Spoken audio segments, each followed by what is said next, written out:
Alléluia. En fait, aujourd'hui, nous voulons juste partager avec vous quelque chose qui dit l'obéissance vaut mieux que les sacrifices.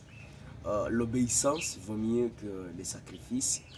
C'est un message tiré dans Samuel, chapitre 15, le verset 22. On nous parle de Saul qui était aimé par Dieu vraiment. À un certain moment, Mungu alikuwa anampendaka ile ya bien sana, mais le mal est qu'il n'était pas obéissant dans beaucoup de choses.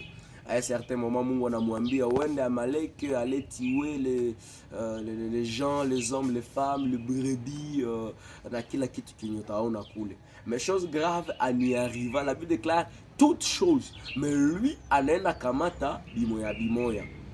Anakuya na anasema ke nono yeye anaona kuko mangombe nononono nzuri nzuri. À un certain moment ça a dérangé. Et puis je me suis posé la question, mais si Saul, il est vrai que il est nyoko nafanya ni ya mzuri.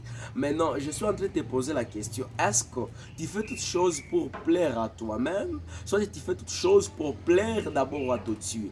J'aimerais dire à quelqu'un qui est en train de m'écouter, mon frère, ma soeur, une chose peut être bonne aux yeux de toi-même, ou soit aux yeux des hommes, mais cette chose n'est pas bonne aux yeux de Dieu. Et sans oublier que toute personne a une mission.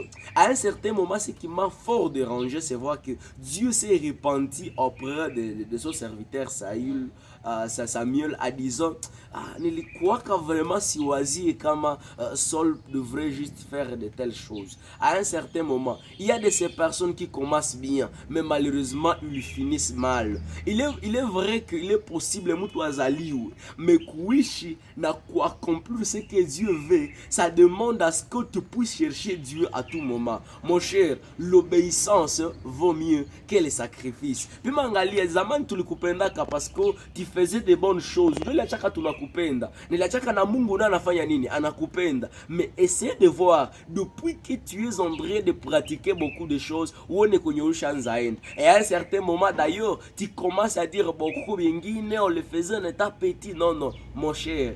Tout ce que tu dois faire dans ce monde, ça doit d'abord plaire à ton Dieu. Et après avoir eu Dieu akishapata place yake, utafute mena benye bitaleta ma valeur na bitasaidia bengine. Essaie de te poser cette question. Si tu parvenais de mourir maintenant, est-ce que Mungu naye ata bénéficié? Est-ce que d'ailleurs nous na mbinguni? Et si unaenda mbinguni, bon, nous étant des personnes vivantes sur cette terre, tutakukumbukia kunini?